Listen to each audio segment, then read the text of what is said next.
Kamusta mga ka-fam? Welcome back sa inyong paboritong channel. Kung hindi pa kayo nakasubscribe, ano pang hinihintay nyo?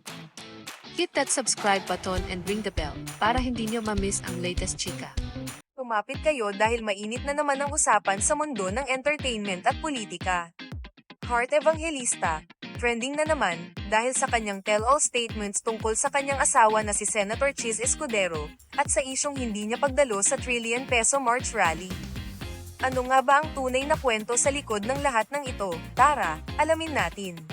Unang-una, nilinaw mismo ni Heart Evangelista na mayroon silang complete separation of assets ni Chis Escudero. Ibig sabihin, kung ano ang pera ni Heart, kanya lang. Kung ano ang kay Chis, kanya lang din. Walang halo, walang agawan.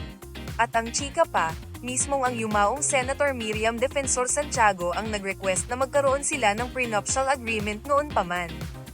Kaya malinaw na malinaw, hindi nakasandal si Heart kay Chis pagdating sa pera, dagdag pa ni Heart, huwag naman daw siyang basta tawaging political wife lang. Hello, halos 27 years na siyang nagtatrabaho sa industriya. Bata pa lang siya, nasa showbiz na. Kaya kung iniisip ng iba na puro impluwensya lang ang dahilan ng kanyang success, aba, hindi raw totoo yun. Sa mga salita niya, I worked hard for everything I have.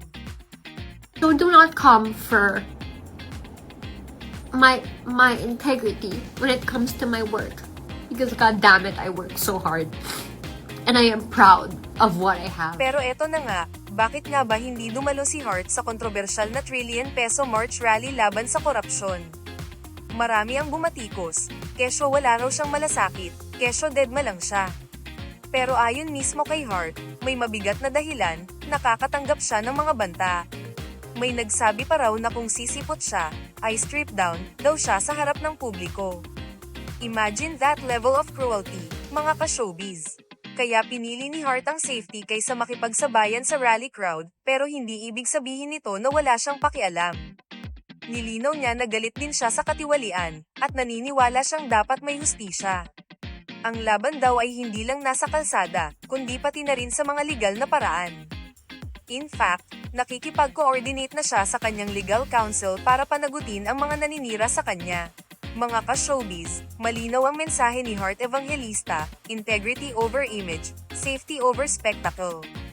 Hindi siya perpekto, pero ipinapakita niya na may boses at may paninindigan siya, kahit pakaliwat ka ng intriga ang kanyang hinaharap.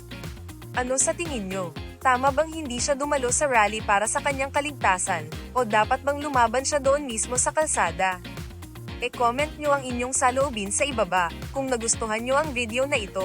Huwag kalimutan mag-like, subscribe, and hit the bell for more updates. Kita-kits ulit sa next video, mga ka-fam.